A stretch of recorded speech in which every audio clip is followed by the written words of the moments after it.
So we talked about absolute idealism. This is the idea that like there's just like one thing and it's like just the mind, and there's nothing Mhm. really distinct from that mind. So the next thing is Berkeleyan idealism. So like, what is Berkeleyan idealism, and how do you think it fares when looking at the idea of common sense?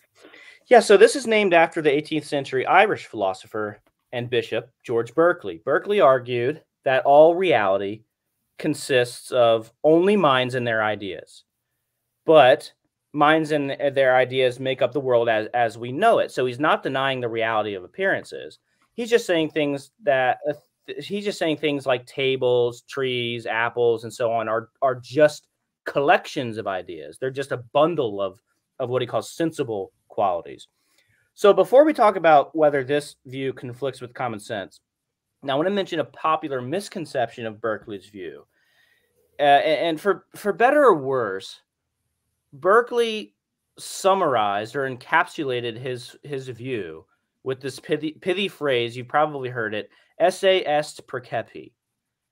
To be is to be perceived. And in graduate school, I took a seminar. What was a class on?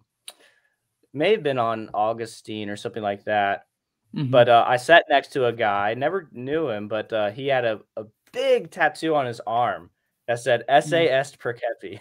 So I might have been sitting next to him. I don't know. To be is to be perceived. This idea has led to many people to dismiss Berkeley's view as a kind of radical anti-realist subjectivist view. I Hmm. mean, you've probably heard the old canard, if a tree falls in the forest and no one's around to hear it, does it make a noise? This is Hmm. like, what's the hand of like one, what's the sound of one hand clapping, that kind of thing.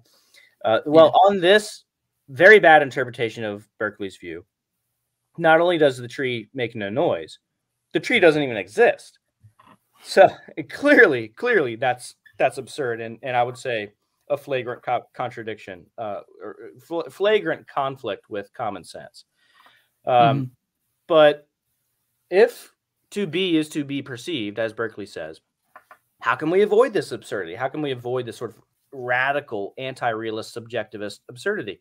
Well, the simple answer is that Berkeley gave: God. God's mind and ideas are what constitute the objective world of objects common to our perceptions. And so things can exist even when you or I don't perceive them, because God perceives them. There's nothing that God doesn't perceive. So God's perceptions constitute the objective world outside of our own minds. So that's how Berkeley's idealism doesn't collapse into this sort of absurd anti-realist subjectivism. Hmm. So what So do you I mean, think then? Yeah. go ahead. I was gonna ask you what you thought, Chad. Like, do you think there's teeth to Berkeleyan idealism? Like, do you think it could be true, or is it kind of like, oh, it's a fun idea, but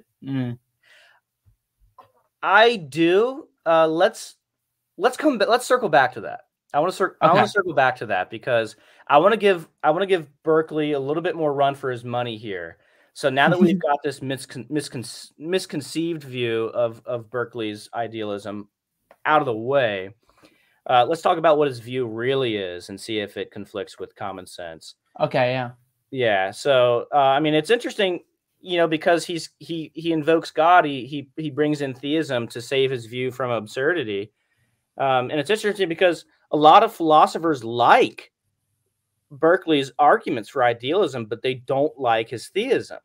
But Mhm. without his theism, it's absurd and obviously in conflict with common sense. So, setting aside that misconception, whether Berkeley idealism conflicts with common sense is going to come down to the status of matter, material objects, in Berkeley's ontology. Mm.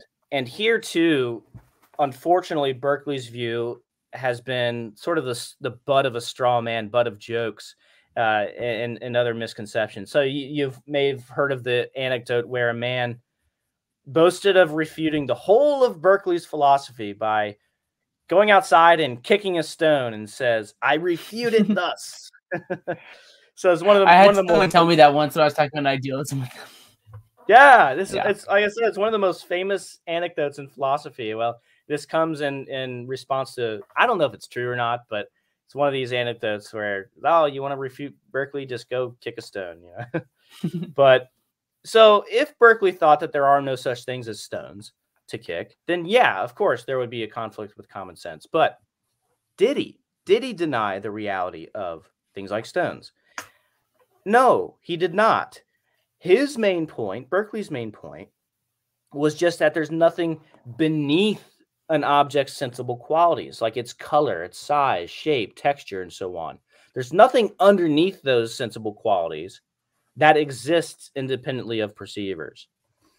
So those things, when you go outside, when you look at a rock, a tree, a chair, whatever, they are exactly as you perceive them to be because they are nothing but their perceived qualities. Stones exist. Some are large, some are small, some are rough, some are smooth, some are gray, some are cold, some are warm, and all of them, I imagine, are hard if you kick them.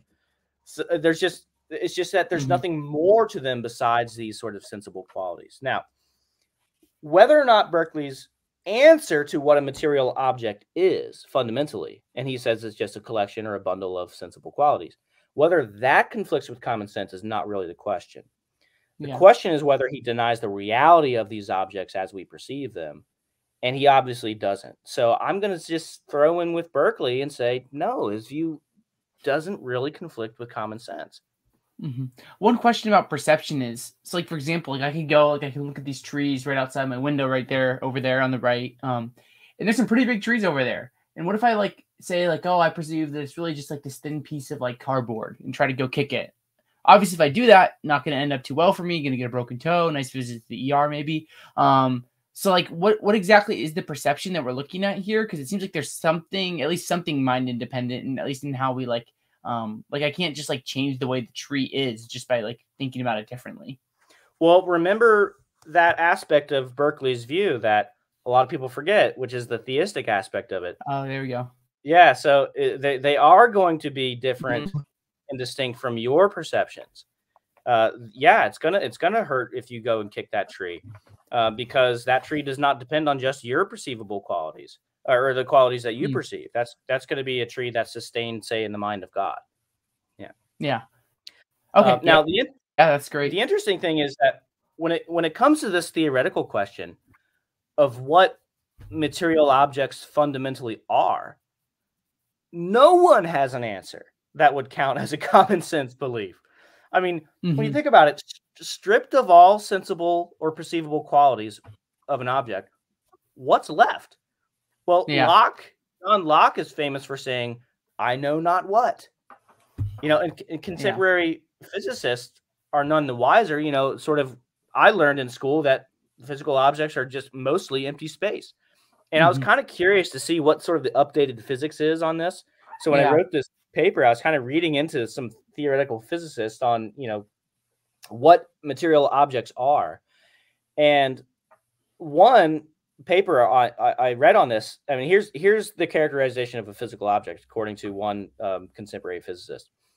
Macroscopic objects like tables and cats are just peaks of high amplitude wave function that cluster around certain regions of configuration space. Okay, now is that a very commonsensical view of what things like tables and cats are?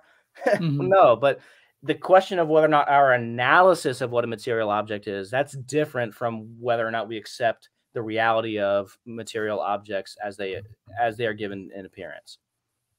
Okay, yeah, that's super helpful. Thanks for that. The last version of idealism that we're going to consider here is dualistic idealism. So tell us like what this is and like what do you think is going to conflict with common sense?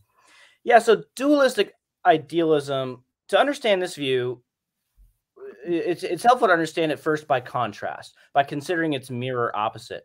A lot of philosophers of mind today think that the mind and its ideas are real and distinct from the physical brain. It's just that the mind and its ideas essentially depend on the physical brain. It's the mental is dependent on the physical.